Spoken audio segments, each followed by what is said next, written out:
ఇలా సుఖమైన ఉండాలనేది పెద్దల మాట. మాజీ మంత్రి బాలినేని శ్రీనివాసరెడ్డి గురించి మాట్లాడే వాళ్ళంతా ఇప్పుడు ఈ సామెతను గుర్తు చేస్తున్నారు. వైసీపీలో అపరిమితమైన అధికారాన్ని అనుభవించిన బాలినేనికి ఆ పార్టీ అధికారం కోల్పోగానే జగన్ అంటే నచ్చలేదు. ఎందుకు? ఆయనకు జనసేనాని పవన్ కళ్యాణ్‌లో మహానుభావుడు కనిపించాడు. వైసీపీ కండువా పక్కన పడేసి జనసేన కండువా కప్పుకున్నారు. 2 రోజుల క్రితం జనసేన ఆవిర్భావ సభలో బాలినేని ప్రసంగిస్తూ జగన్‌పై విషం చిమ్మారు. వైసీపీలో బాలినేని లాంటి మంచి వాళ్ళు కూడా ఉన్నారని పవన్ అన్నప్పుడే తాను జనసేనలో చేరకుండా తప్పు చేశానని వాపోయారు.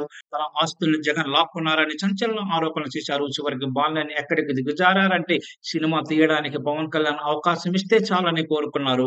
బాలినేని విమర్శలపై వైసీపీ నేతలు సీరియస్‌గా స్పందిస్తున్నారు. పేకాట, ఇతరత్రా దురలవాట్లతో ఆస్తుల్ని పోగొట్టుకొని తమపై పడి ఏడుస్తావా అని బాలినేనిపై వైసీపీ నేతలు విరుచుకుపడుతున్నారు. పేకాట ఆడడానికి రష్యా వెళ్ళలేదా అని నిలదీస్తున్నారు.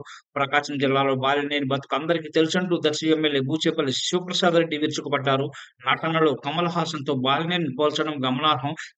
ప్రకాశం జిల్లాలో ప్రతి ఒక్కరిని వేధించి వాళ్ళ నుంచి దోచుకున్నామని ఆయన ఆరోపించారు. బాలినేని బాధితులు గాని, వాళ్ళు ప్రకాశం జిల్లాలో లేరన్నారు. బాలినేని పార్టీ మారిన తర్వాత వైసీపీ శ్రేణులు సంతోషంగా ఉన్నాయని ఆయన చెప్పుకొచ్చారు. ఆస్తుల్ని కాపాడుకునేందుకే జనసేనలో చేరామన్నారు. టీడీపీలో చేరాలని అనుకున్నప్పటికీ ఆ పార్టీ తిరస్కరించిందని ఆయన గుర్తు చేశారు. బాలినేనిపై వైసీపీ ముప్పేట దాడైతే చేస్తోంది. మరోవైపు బాలినేనికి జనసేన నుంచి సరైన మద్దతు లభించడం లేదు. దీంతో ఆయన ఎటు కాకుండా పోయారన్న అభిప్రాయం కూడా వ్యక్తమవుతోంది.